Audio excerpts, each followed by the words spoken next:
Kamusta mga taga-subaybay?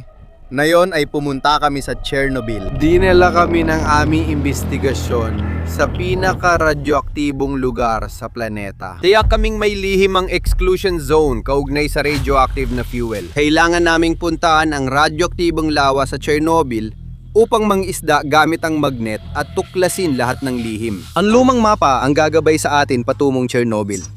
Narito tayo.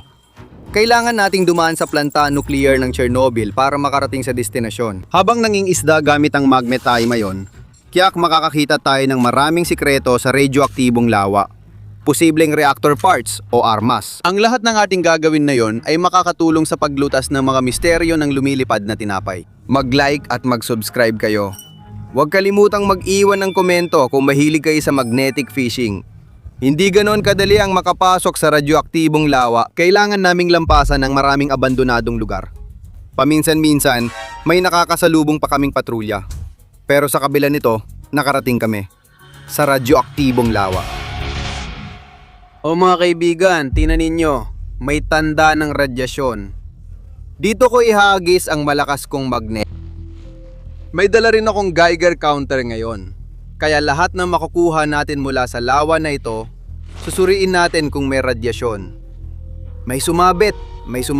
Tahimik lang ako kasi parang may nakita ako mga bayarang sundalo o mga sundalo, hindi ko sigurado. Grabe. Tingnan ninyo, ang daming bula. Sana hindi lahat ito radioactive. Mga tol, ito ang una nating nahanap na yung araw. Tahimik lang. Ito ay gas mask. Wow, astig. Tingnan ninyo. May gas mask mismo sa loob ng radioactive na lawa. Parang sira na ito dito. Nakakatakot talaga ito. Sige, subukan natin isuot. Ang baho naman nito. Sana hindi ito radioactive.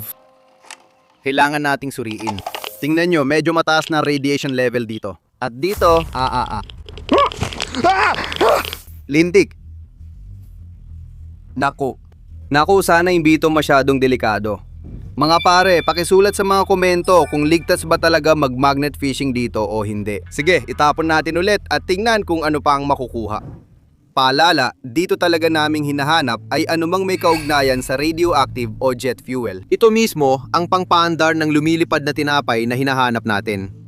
Oo, tama ang narinig ninyo. Maaring itong pinaka-reactibo at radioactive na lawa ay may tinatagong mga sikreto na may kinalaman sa van na totoong lumilipad at hinahanap natin. May nararamdaman ako. Mabigat na naman. Oo, mabigat talagang nakuha natin ngayon. Grabe mga pare, paano kung parte ito ng reaktor? Paano kung may kinalaman pa ito sa radyasyon? At lahat ng ito ay maaaring delikado. Grabe, bawal talaga tumambay dito. Kaya wag na wag ninyong gagayain ako. Mas mabuti pang mag-subscribe na lang kayo. Ayan, kitang-kita pa nga sa tubig na may kung ano doon. Sana lang hindi ito mabitawan. Grabe, tingnan nyo kung paano ito humigpit. Mukhang malaki talaga ang nahuli natin. Grabe. Hindi ko alam, itong kulay berde na ito, ilog lang ba talaga ito? O may kinalaman din ito sa radyasyon? Mga tol, sino ang tunay na stalker? Sino ang talagang marunong? Mag-comment kayo. Oo, may lumilitaw na. Tingnan mo, parang napakalaking tubo. Grabe, ang dami ng bula o baka drum ito o kung ano man. Ay grabe, natanggal. Sana hindi ito drum ng radioactive na basura o kung ano pa man. Sige, teka. Huminto, naipit. Nako, walang laman, pakinggan mo. Baka may iba pa sa ilalim. Pirawe. Ngayon sigurado, wala nang laman. Pare, tingnan ninyo. Iyan ang simbolo ng radyasyon. Sa tingin ko, tama ako. May basurang radyoaktibo noon sa drum na ito o baka iba pa. Tingnan ninyo, butas-butas na dahil sa radyasyon. Grabe wala nang laman dito. Hindi ko alam kung anong laman nito dati. Kung may alam kayo, mag-comment kayo kung paano ito posibleng konektado. Paano kung yung radyoaktibong fuel na hinahanap natin, yun pala ang laman nito dati? Baka ngayon, kumalat na siya sa ilalim ng nakakatakot na lawa. Tara na. Teka lang operator, tingnan mo nga kung may patrol doon. Oo, tama kami naglalakad. May dala ba siyang armas o ano? Mukhang hindi niya ako nakita. Tara, ituloy na natin ang pagbato. Abang may chance pa, tara na. Hindi tayo pwedeng magtagal dito mga tol. Wala akong alam kung legal to o ligtas. Comment nyo sa baba.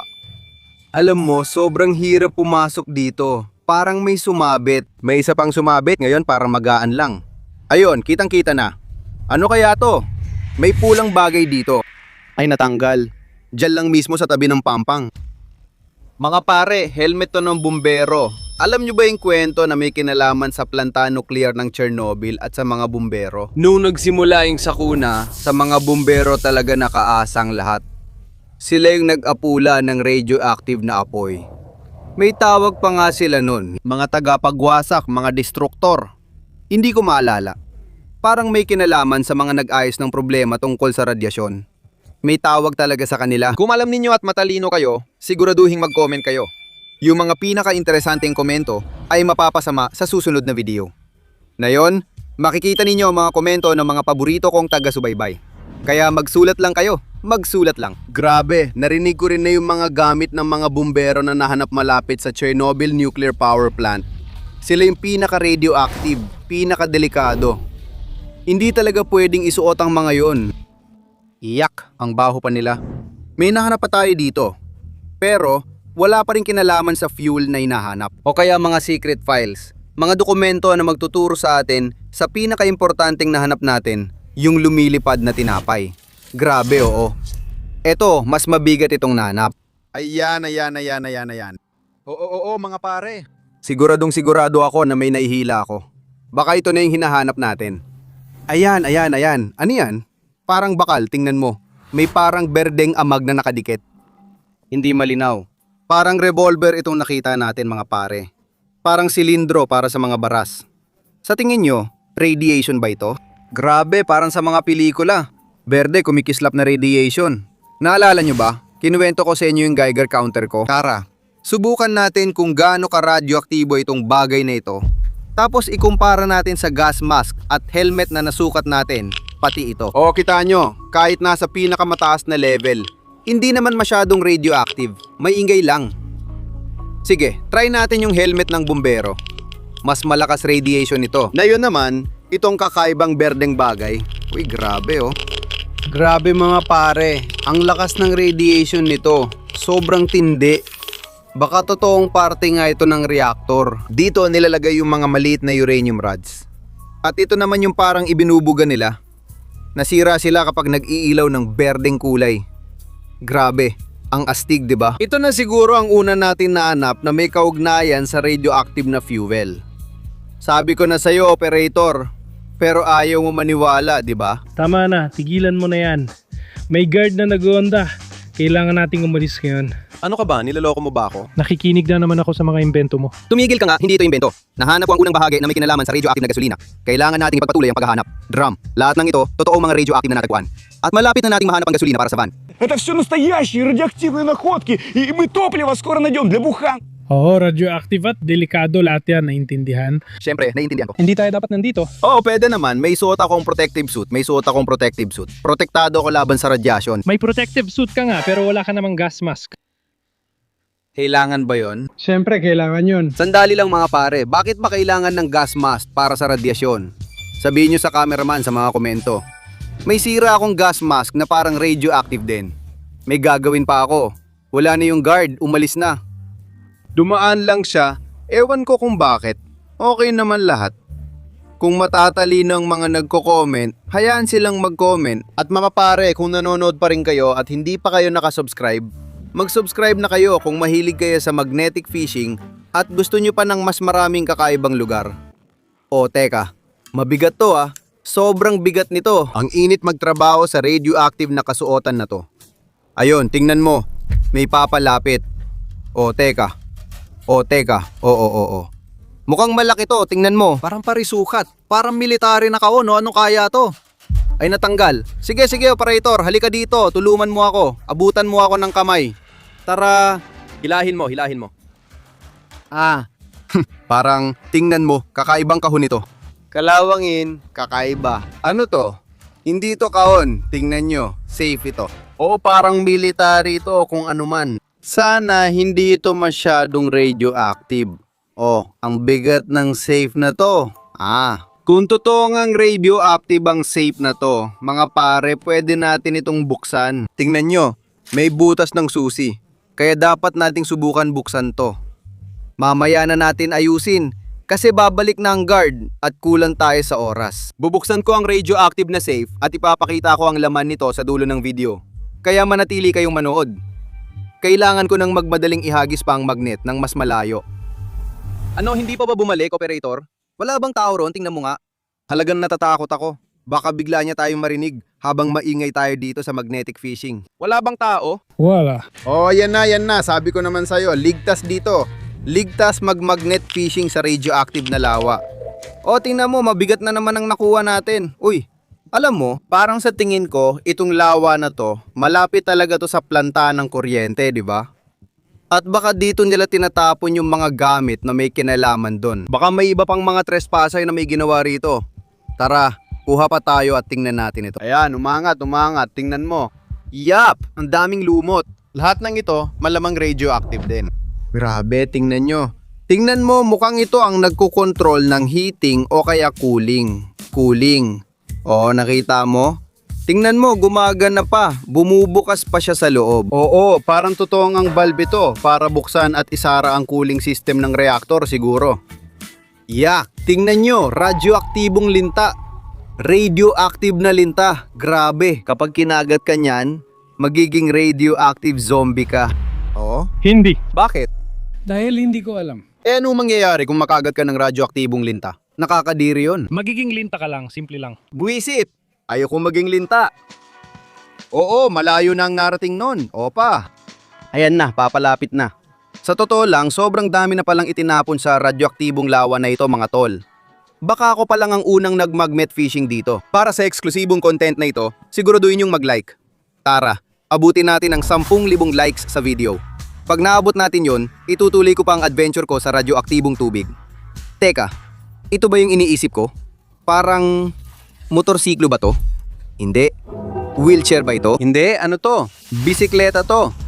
Mga tol, ito ay radioaktibong bisikleta mula sa Chernobyl. Nakakatuwa. Pwede kaya akong makasakay dito? Oo, umandar siya. Yak! Nakakainis. May dumi dito sa mga damo. Radioactive ang mga dumi. Huwag mong isama na nahulog ako sa mga dumi, naintindihan mo? Oo, isasama ko talaga. Tumahimik ka. Tara, ituloy natin ang paghahagis. Sa huli, wala rin naman itong sinasabi sa atin ng dagdag na impormasyon tungkol sa radioaktibong fuel o sa mga lihim na proyekto na ginawa dito. Nako, parang magaan lang ang nahuli ko ngayon. Oo, tingnan mo, may mga bula. Ibig sabihin, may laman ng magnet. Oo, tingnan mo. Opa, ano meron dyan? Wala bang laman? Ay hindi, tingnan mo, grabe. Anong ginagawa mo? Nababaliw ka na ba? Kailangan na talaga nating umalis ngayon. Senyoles na talaga to. Dapat na tayong umalis. Bakit? Kasi delikado to. May mga nanghihimasok na gumagala rito. Dala nila ang mga pistola. Mukhang itinapon ito bilang ebidensya. Kaya wala nang natira. Tingnan mo, kalawangin na at creepy pa. Totoo, pistola talaga to ng isang nanghihimasok. Bang! Sayang at sira na siya. Kung buo pa, magagamit pa sana natin pampaputok sa lata. Tara, alis na tayo dito. Hindi naman, tingnan mo, wala namang tao. Sige, maghagis pa tayo ng ilang beses, tapos lipat tayo ng pwesto. Ang init, sana hindi ako sinusunog ng radyasyon. Tingnan mo, yung araw parang radioactive na sobrang init. Sa inyo, anong panahon dyan? Sabihin nyo sa comments. Yung pinaka-unique na sagot, bibigyan ko ng puso sa comments, syempre. Oh, eto na naman, mabigat siya. Pero di pa ito pinaka-mabigat. Minsan tangke pa nahuhuli ko. Pero may nakuha tayo dito. Ayun, tingnan mo, parang bakal na bagay. Oo, muntik nang mawala. Mukhang parte rin ito ng reactor. Check natin yung helmet. Oh, may radiation. Ito mga tol, sigurado akong parte ito ng reactor. Kita nyo, pareho lang ang radiation level niya dun sa isa. Grabe, oo, parte lahat ng reactor ito. Konti na lang, malapit na tayo sa sagot. Naalala nyo, nangako akong bubuksan ko ang safe. Baka may dokumentong magpapaliwanag sa atin ukol dito. Mga sikreto ng Chernobyl Nuclear Power Plant. O kung saan nakatago ang radioactive fuel. Ano kaya ang mga technical na proyekto ron? Buksan na natin ito at tingnan ng laman. Pagkatapos, magpatuloy tayo sa magnetic fishing gamit ang dala kong kagamitan. Sige, pero huwag ninyong tularan ang nakita ninyo. Masama at bawal sa batas ang sapilitang pagbubukas nito. Ayan na. Ayan. At ngayon, susubukan nating gawin ito. Via, bilisan mo na. Parang may tao sa likod. Navivimig ko na sila. Oo, may tao nga dun. Ayan, yan. Nabuksan ko na. Sige. Opa, ito ay isang safe. Totoo, safe ito. Tingnan mo, ano to? Mga artepakto ito mula sa Chernobyl NPP. May mga sikretong nagdala sa atin dito. Maaring nakasulat doon ng tungkol sa reaktibong gasolina at mga eksperimento. Oh, tingnan mo, tingnan mo.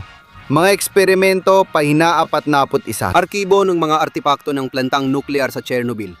Mga biological na sample, mga experimental na bagay. Baka ito na nga ang hinahanap natin. Oh, mga plano ng reaktor. At dito ano to, mga pagbaluktot ng espasyo? Bakit parang pula lahat? Sana hindi ito dahil sa radyasyon. Grabe, baka ito nga mismo ang inaana. Astig, oo. Oo, tama ako, tingnan mo.